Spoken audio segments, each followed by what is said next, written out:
వానలు ఎట్లా పడుతున్నాయో వాళ్ళ మీకెళ్ళి మంచిగా పడుతున్నాయా? ఇక ఇటు పట్టణ దిక్కైతే ఆనదేవుడు జర గట్టిగానే అరుచుకుంటుండు కాదు. ఆనకాలం వచ్చినా నెల రోజుల సంది వానలు పడలే కదా, జనాలు పూజలు కూడా చేసిరు, పండుగలు చేసిరు. ఇక ఏమనుకున్నాడో ఏమో ఆనదేవుడు, ఇక చూడు రికాం లేకుండా వాన గురిపిత్తనే ఉన్నాడు. పారి మరి మనం వాన ముచ్చట్ని అరుచుకుందాం. వానదేవుడా నీ గురించే చెప్తున్నా నేను. అబ్బర బిడ్డ, అసలు రికాన్ లేకుండా వాన పడుతూనే ఉన్నది కదా. ఫస్ట్ పట్నం సంగతి చూద్దాం. రాత్రి సంధి కొడుతూనే ఉన్నదోళ్ళ చిటుకు చిటుకు అనుకుంటా చిటపట చినుకులు పడుకుంటా పెద్ద వాననే పడ్డది. ఇక దగ్గులేదు ఆగ దగ్గులేదు. ఇక పట్నంలో వాన చేయబట్టి రోడ్లేవో చెరువులేవో అర్థమే కాలే. ఈ హైడ్రా హైడ్రా అని ఇల్లు గులగొట్టిరు కదా, మరి గులగొట్టినా కానీ గదే కథ అయింది.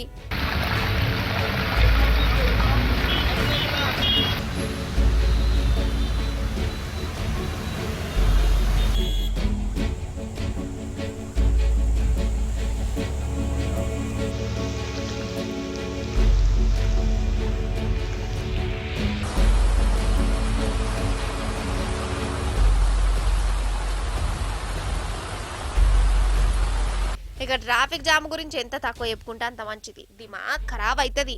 ఈ నడుమ వాన లేకున్నా పట్టణంలో ఉత్తగానే ట్రాఫిక్ జామ్ అవుతుంది కదా. ఇక ఇప్పుడు చూడాలి, నరకం అంటే ఏందో కనబడ్డది, బోట్ల మీద కూడా పోతురులా.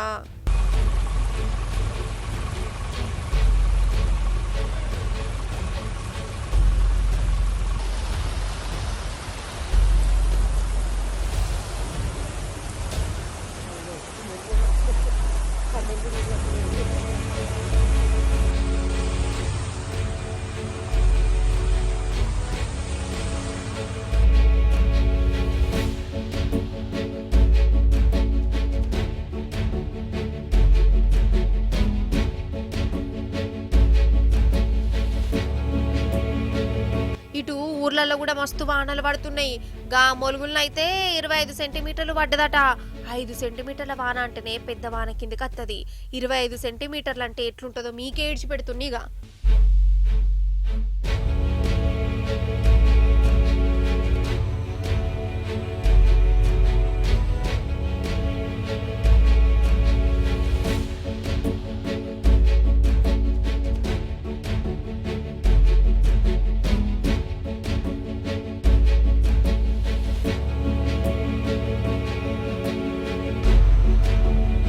ఈ వానలు చేయబట్టి ప్రాజెక్టులకు నీళ్ళత్తానే మంచగానే చెర్లు వాగులు జలపాతాలు నీళ్లతోనే కలకల్లాడుతున్నాయి. మన కాడిట్లుంటే అటు ఢిల్లీ రాజస్థాన్ రాష్ట్రాలల్లో వరద కథ చూస్తే మీరు పర్షాన్ అవుతారు కావచ్చు. అగు చూడురిగా.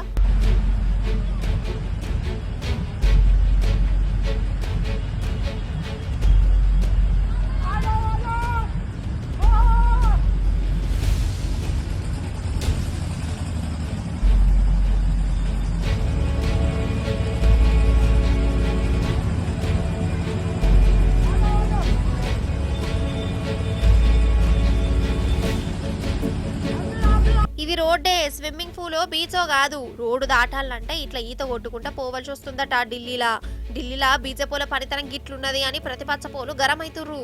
అన్నట్టు మనకెళ్ళి ఇంకో 3 వద్దులు పెద్ద వానలుంటాయని అంటుర్రు. జర బయట కట్టేకు వెళ్ళకూర్రి, ఉత్తదానికి పచ్చదానికి ఏమంటున్నా.